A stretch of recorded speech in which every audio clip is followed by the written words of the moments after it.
بہت ہی واجب الاحترام بزرگوں، دوستوں، بھائی، دنیا کے نقشے پر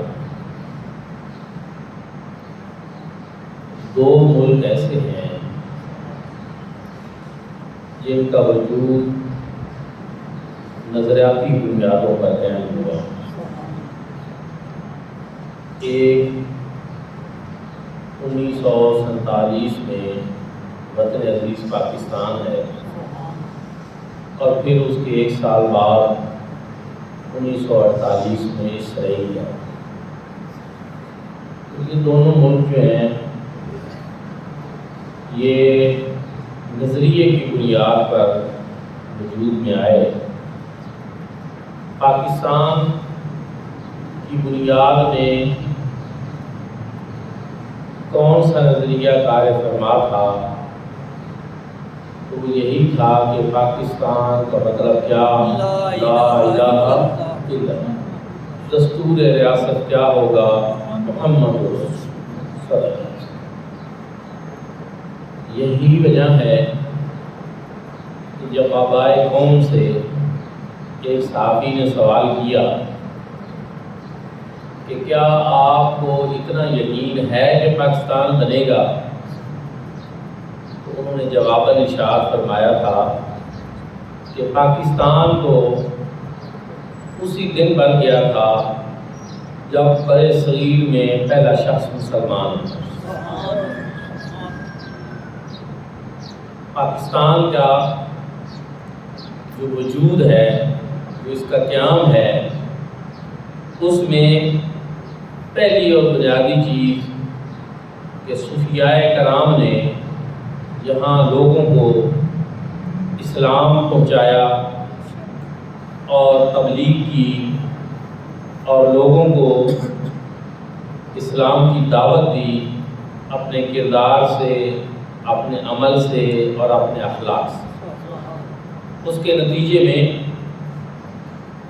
لاکھوں کروڑوں لوگ جو ہیں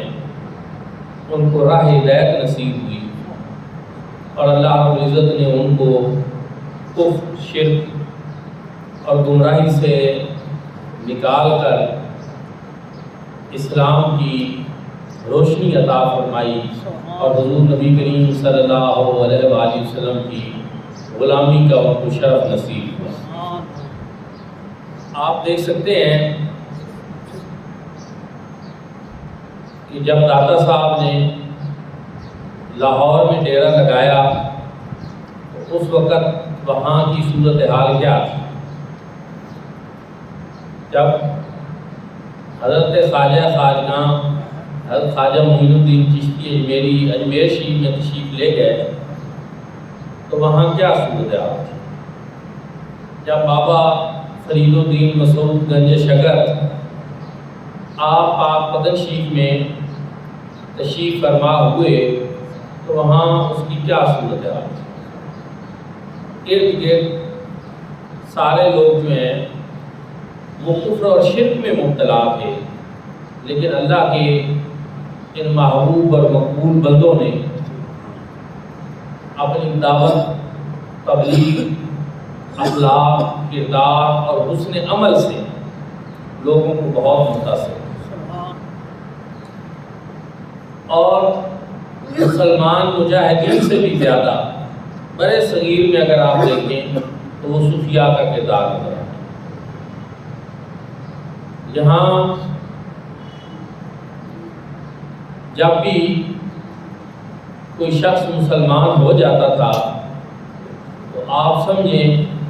کہ پاکستان کے قیام کی راہ ہموار ہو، تعداد بڑی مسلمانوں کی،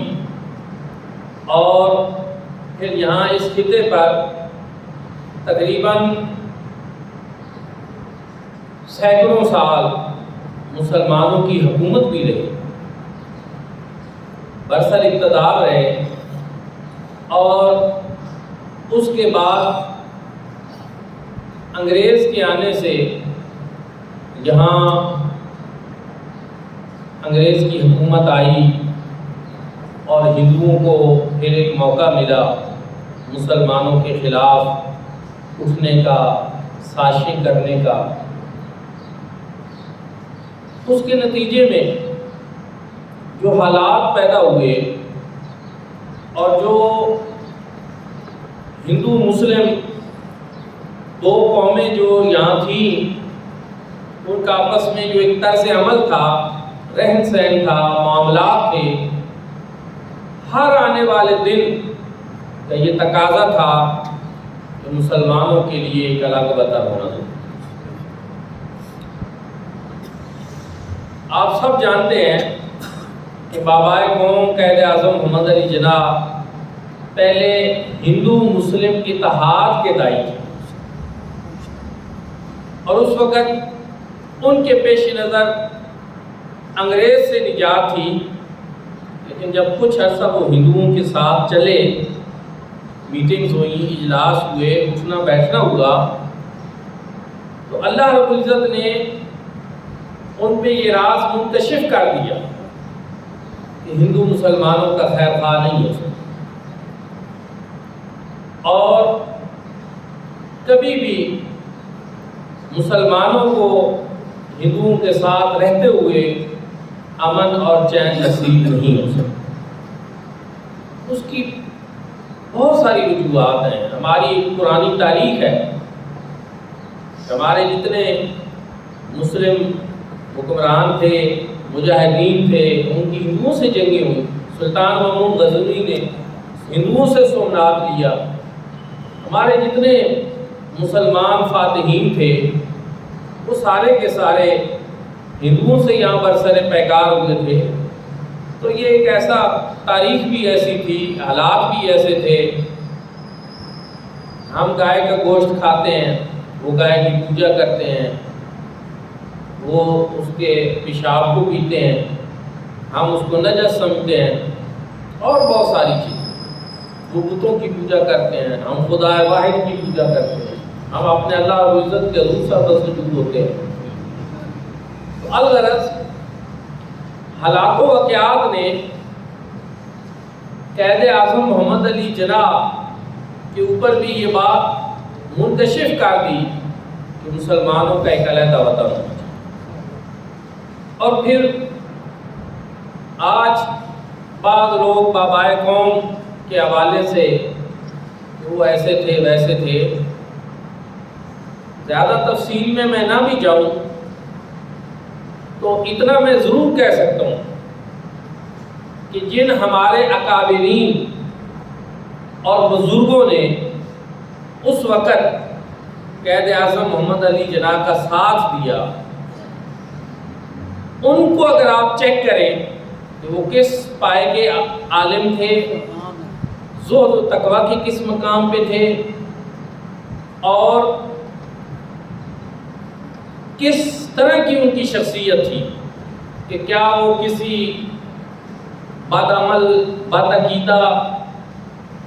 شخص کے ساتھ اس طرح کھڑے ہو سکتے تھے؟ پتہ چلتا ہے کہ کبھی بھی نہیں۔ ان کو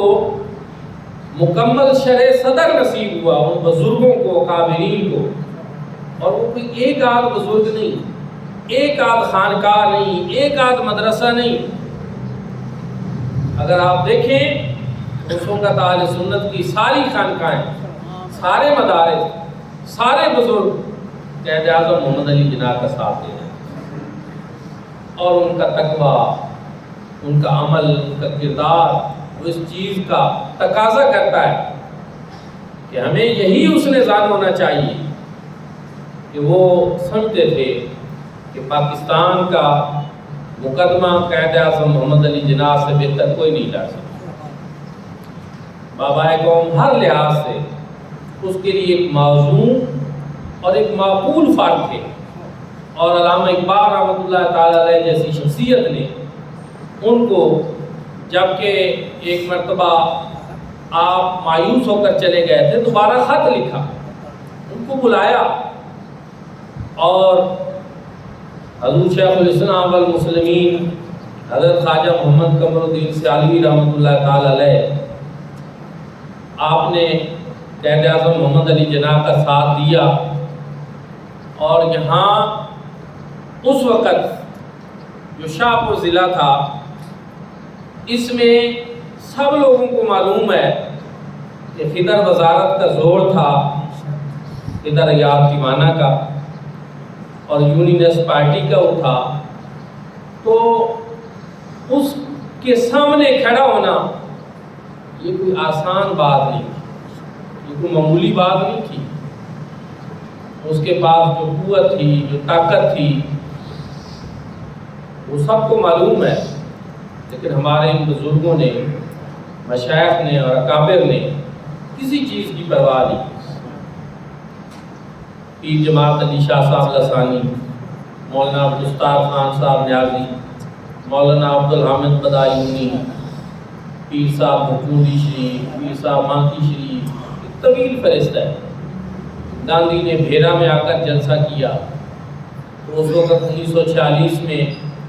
مسلمانوں کو جمع کر کے حضور غازی اسلام پیر محمد شاہ صاحب رحمۃ اللہ تعالی علیہ نے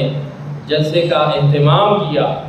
اور حضور ضیاءالامت رحمۃ اللہ تعالی علیہ نے گاندھی کی مخالفت میں ایک بھرپور تقریر کی۔ بھیرا میں بھی یہی تھا، ہندو آبادی اس وقت زیادہ تھی، تو پھر مقابلہ کیا انہوں نے۔ ہر جگہ پہ ہمیں یہ چیز دیکھنے میں نظر آئی، اور اس کے نتیجے میں بے بہا قربانیاں دی گئیں۔ کتنے شہداء ہیں جن کی قربانیوں کی بدولت آج ہمیں یہ وطن عزیز پاکستان نصیب۔ کتنی ہماری مائیں بہنیں ہیں جن کی عزتیں تار تار ہیں، کتنے ایسے لوگ ہیں جن کو ہجرت کرنا پڑی، بے گھر ہوئے۔ اور میرے بھائی اور دوستو، جو مسلمان ہندوستان میں ہیں ان کی تعداد ہم سے زیادہ ہے۔ اس وقت جو بعض لوگ ان کو کہتے تھے کہ آپ ادھر ہی رہیں انڈیا میں، اور جو لوگ پاکستان جا رہے ہیں ان کا فیصلہ درست نہیں ہے، اس وقت ہمارے بزرگ ان کو کہتے تھے کہ بے شک تم آج پاکستان نہیں آ رہے، لیکن ایک بات یاد رکھنا، تمہاری آئندہ نسلیں بھی ساری زندگی اپنی حب الوطنی کی جو ہے وہ صفائیاں دیتے ان کی زندگی گزر جائے۔ اور یہی چیز آج ہم دیکھتے ہیں، تھوڑا سا مسئلہ بنتا ہے تو اس وقت سب سے زیادہ مسئلہ ہمارے ان مسلمان بھائیوں کو درپیش آتا ہے جو انڈیا میں، سب سے زیادہ چیک اینڈ بیلنس ان پہ ہوتا ہے، اور ہندو جو ہیں وہ ان پہ آج بھی بھروسہ نہیں کرتے، اگرچہ وہ وہاں پہ پاکستان کے خلاف نعرے بھی لگاتے ہیں، وہ ہندوستان زندہ باد کے نعرے بھی لگاتے ہیں، اس طرح کی وہ کرتے ہیں مجبوراً کہ وہاں رہنا ہے انہوں نے، لیکن سچی بات یہ ہے کہ کوئی ان پہ یقین نہیں ہے۔ حالات نے بتایا کہ جو ہمارے بزرگوں کا فیصلہ تھا وہ بالکل درست۔ ابھی یہ چند دن پہلے کی بات ہے، وہاں پہ انڈیا میں ایک اوقاف بل آیا ہے کہ مسجدیں مسلمانوں کی ہوں گی، وہاں پہ اختیارات حکومت کے ہوں گے، مزارات اور درگاہیں اور خانقاہیں مسلمانوں کی ہوں گی، وہاں پہ اختیارات انڈین حکومت کے ہوں گے، اور سارے وسائل ان کے قبضے میں ہوں گے۔ تو وہ چیخ و پکار کر رہے تھے کہ یہ زیادتی ہے، مسلمان ملکوں میں یہاں ہندوؤں کے اوقاف ہیں تو ہماری حکومت ان سے چھیڑ چھاڑ نہیں کرتی، بلکہ کچھ عرصہ پہلے تو ہم نے خود دیکھا کہ یہاں ہماری حکومتوں نے ان کے لیے بڑے فنڈ ریلیز کیے، ان کے جو مندر ہیں جی ان کی دیکھ بھال کے لیے، جو گرجے ہیں عیسائیوں کے ان کے لیے، اور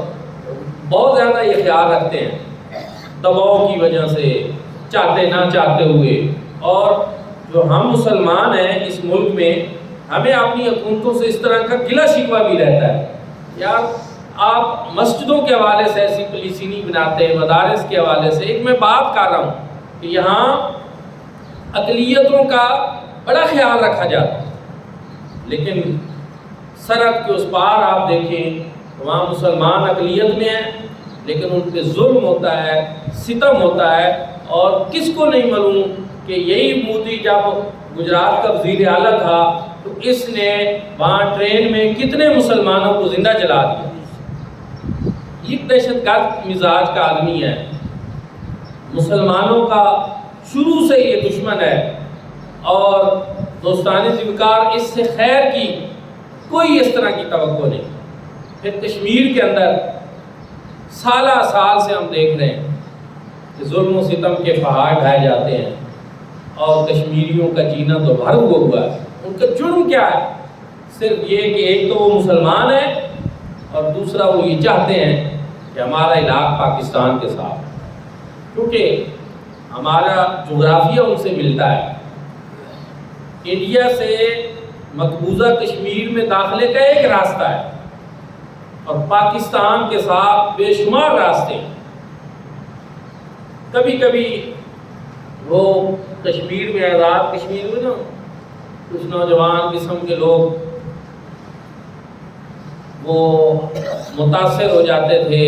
مختلف قسم کی افواہوں سے، اور کہتے تھے نہیں ہماری خود مختار ریاست ہونی چاہیے، اور یوں ہونا چاہیے، یہ وہ ہونا چاہیے۔ تو پھر جب 2005 کا زلزلہ آیا تو اس وقت ان کے ہوش ٹھکانے آئے کہ آزاد کشمیر میں جو مسلمان تھے ان کو فوراً ریسکیو کیا گیا حکومت پاکستان کی طرف سے، ہماری فوج کی طرف سے اور ہماری عوام کی طرف سے بہت زیادہ۔ لیکن وہاں جو لینڈ آف کنٹرول کے پاس مسلمان تھے مقبوضہ کشمیر میں، ان کا کوئی پسانے آ کوئی نہیں پہنچا تھا ان کے پاس۔ اس وقت مجھے یاد ہے، اگر آپ اس وقت کے اخبارات اٹھا کر دیکھ لیں تو اس وقت بڑی تفصیل سے یہ بات آئی تھی کہ زمینی حقائق یہ ہیں، ہمارا جغرافیہ میں یہ بتاتا ہے کہ ان لوگوں کو پاکستان کے ساتھ ہونا چاہیے، تاکہ کوئی مشکل وقت میں ان کا پرسان حال ہو سکے، کوئی ان کی خیر خبر لے سکے۔ تو اس وقت ان کی آوازیں اور بھی بلند ہوئیں کہ جی بات تو ٹھیک ہے، ہونا تو ایسا چاہیے۔ تو میرے بھائیوں اور دوستو، یہ اس طرح کی بہت ساری چیزیں ہوتی ہیں جو وقت بتاتا ہے کہ کیا درست ہے اور کیا غلط ہے۔ تو ایک موقع نہیں، متعدد مواقع ایسے آ چکے ہیں کہ جب وہاں مسلمانوں کی ابتر صورتحال دیکھ کر سن کر ہم اللہ کا شکر ادا کرتے ہیں کہ الحمدللہ ہمیں ایک آزاد ملک نصیب ہوا، آزاد وطن میں ہم نے سانسیں لی۔ اگرچہ یہاں مسائل ہیں، کئی چیزیں ہیں کہ جو درست ہونی چاہیے، کئی ایسے معاملات ہیں جن میں بہتری ہونی چاہیے، ہوتا رہتا ہے، چلتی رہتی ہیں یہ چیزیں۔ لیکن اگر ایک عمومی تجزیہ آپ کریں اور جائزہ لیں تو آج بھی جبکہ انڈیا اور پاکستان کے حالات بڑی شدت اختیار کیے ہوئے ہیں، پھر بھی ہم کتنے سکون اور امن سے یہاں زندگی گزار رہے ہیں۔ اس طرح کا خوف جو وہاں ہے، سرحد کے اس پار ہے، وہ یہاں نہیں ہے، ہماری اس قوم میں نہیں ہے۔ یہ اس پہ ہمیں اللہ کا شکر ادا کرنا چاہیے، اور یہ اللہ رب العزت کا خاص فضل و کرم ہے۔ باقی بہتری آتی رہتی ہے، اس کے لیے ہمیں بھی کچھ کرنا چاہیے۔ میں نے باہر آپ کو بتایا کہ ایک انسانی زندگی کے جو معاملات ہیں، جو مسائل ہیں اور جو چیزیں، ان میں حکومتی عمل دخل جو ہے وہ 30% ہوتا ہے۔ 70% انسان نے اپنی زندگی خود گزارنی، اپنے معاملات، اپنی چیزیں، وہ سارا خود کرنا ہوتا ہے۔ ہم نے بھی ساری توجہ 30% کے حوالے پہ دے رکھی ہے کہ جب وہ درست ہوگا تو باقی 70% ہم تب درست کریں گے۔ حالانکہ اگر ہم اپنا 70% جو ہماری ذمہ داریاں ہیں وہ بہتر کر لیں تو وہ 30% بھی ٹھیک ہو جائے۔ لیکن اس کے برعکس ہمارا مزاج یہ بنا دیا گیا کہ ہم بد دیانتی کرتے ہوئے، دودھ میں پانی ملاتے ہوئے اور ذخیرہ اندوزی کرتے ہوئے گلا حکومت کا کر رہے ہیں۔ سارا قرآنوں نے غلط کر رکھا ہے، سب ان کی وجہ سے ہو رہا ہے۔ اپنے آپ کو کبھی ہم مجرم نہیں ٹھہراتے، اور کبھی ہم یہ نہیں دیکھتے کہ ہماری بھی بہت سی کوتاہیاں ہیں۔ دوستانی ذکر آج جو حالات ہیں ان کا تقاضا بہرحال یہی ہے کہ ہمیں اتفاق اور اتحاد کی بات کرنی چاہیے، اپنے ملک کی سلامتی کے لیے دعا کرنی چاہیے۔ وطن کی محبت ایمان میں سے ہے، اور یہ وطن عزیز پاکستان اللہ رب العزت کا انعام ہے، جس کو ہم مملکت خداداد کہتے ہیں۔ یہ ایسی مملکت ہے جو اللہ رب العزت نے ہمیں عطا فرمائی، اور بہت ساری چیزیں، بہت سارے اولیاء اللہ گزرے ہیں جو ہمیں یہ بتاتے گئے ہیں کہ اس کی بہت سارے پاکستان کے قیام کے روحانی پہلو ہیں، بہت ساری اس میں چیزیں ہیں، اور کئی مرتبہ ہم نے بیان بھی کی۔ 2007 کے اندر ضیاء حرم کا ایک گولڈن جوبلی نمبر جو ہے وہ بیرا شریف سے شائع ہوا، اس میں چراغ گولڈا حضرت پیر سید نصیر الدین نصیر رحمۃ اللہ تعالی علیہ آپ کا مضمون چھپا، اور آپ فرماتے ہیں کہ میرے دادا جان حضرت بابو جی صاحب رحمۃ اللہ تعالی علیہ جب تحریک پاکستان شروع ہوئی تو ان کے دل میں تھا کہ اب ہمیں کیا کرنا چاہیے، قائد اعظم کا ساتھ دینا چاہیے یا نہیں دینا چاہیے۔ تو وہ سوچ رہے تھے، کہتے ہیں کہ ایک رات ان کو حضور نبی کریم صلی اللہ علیہ وآلہ وسلم کی زیارت، اور آپ صلی اللہ علیہ وسلم کے پاس قائد اعظم محمد علی جناح موجود تھے۔ حضور نبی کریم صلی اللہ علیہ وسلم نے ایک فعل ان کو عطا کی اور فرمایا کہ محمد علی جناح یہ پاکستان کی فعل ہے، یہ ہم تجھے دے رہے ہیں اور تو نے پاکستان کا مقدمہ لڑنا ہے۔ وہ کہتے ہیں اس کے بعد ان کو شرح صدر نصیب ہو گیا اور انہوں نے کھل کر پاکستان کی حمایت کی۔ اچھا، ایک بات، اس طرح کی باتیں جب سوشل میڈیا پہ آج کل کوئی بیان کر دے تو اعتراضات کی بچھاڑ ہو جاتی ہے کہ دیکھیں جی آپ ہمیں خوابوں کے واقعات سناتے ہیں۔ تو یہاں میں ایک اور عرض کرنا چاہتا ہوں کہ الحاج ظہور الحسن قادری نے ایک بک لکھی مبشرات پاکستان، بڑی ضخیم بک ہے۔ اس میں انہوں نے سینکڑوں لوگوں کے واقعات لکھے کہ جو پاکستان بننے میں کوئی رول پلے کر سکتے تھے، ان کو حضور نبی کریم صلی اللہ علیہ وسلم کی طرف سے حکم ہوا، کوئی اشارہ ہوا کہ آپ نے پاکستان کی مدد کرنی ہے، محمد علی جناح کا ساتھ دینا ہے، اور اس کے نتیجے میں انہوں نے جد و جہد کی۔ اس میں کسی ایک مسلک یا کسی ایک خطے کے مخصوص لوگ نہیں، بلکہ سینکڑوں وہ لوگ ہیں جن کا دنیا بھر میں کہیں نہ کہیں کوئی تعلق تھا، اثر و رسوخ تھا، اور انہوں نے ان کو واقعات کو جمع کیا۔ تو اب اس سے آپ سمجھ سکتے ہیں کہ جھوٹا واقعہ، کوئی جھوٹی بات، یہ ایک دو چار قصے تو بندہ گھڑ سکتا ہے، سینکڑوں باتیں ایسی جو مختلف لوگ بیان کرنے والے ہوں اور جن میں بڑے بڑے علماء ہوں اور یا اللہ ہوں اپنے وقت کے، اور زہد و تقویٰ کے حامل لوگ ہوں، اگر وہ یہ چیزیں بیان کریں تو پھر ہمارے لیے یہی ہے کہ ہم ان کو تسلیم کریں اور سمجھیں کہ یہ یقیناً ایسی باتیں تھیں۔ مثلا نواب آف کلات، ریاست کلات جو ہے، تو ان کے پوتے کا نواب عمر خان کا انٹرویو دنیا نیوز پہ میں نے خود سنا، تو انہوں نے کہا کہ میرے جو دادا جان تھے انہوں نے حضور نبی کریم صلی اللہ علیہ وسلم کے حکم پہ قائد اعظم محمد علی جناح کا ساتھ دیتے ہوئے غیر مشروط طور پر اپنی ریاست کا اعلان کیا، کیونکہ جب حضور اللہ صلی اللہ علیہ وسلم نے ان کو خواب میں یہ حکم فرمایا تو پھر انہوں نے کوئی شرط نہیں رکھی، انہوں نے کہا اب اس چیز کا تقاضا ہے کہ یہ بات، اب یہ میں جو بات کر رہا ہوں یہ کسی مولوی صاحب کی نہیں،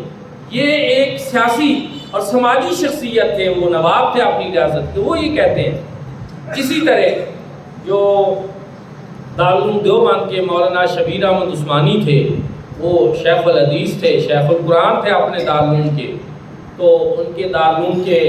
جو باقی علماء تھے وہ سارے کانگریس اور یونینسٹ پارٹی کے ساتھ تھے، لیکن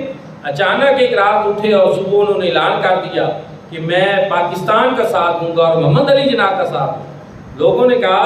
آپ کے سارے علماء ادھر ہیں، پارٹی ادھر ہے، تو یہ آپ کو کیا ہوا ہے؟ انہوں نے کہا مجھے حضور نبی کریم صلی اللہ علیہ وسلم نے حکم فرمایا، اب میرے لیے کوئی دوسری راہ نہیں ہے اور میں نے یہی کرنا ہے۔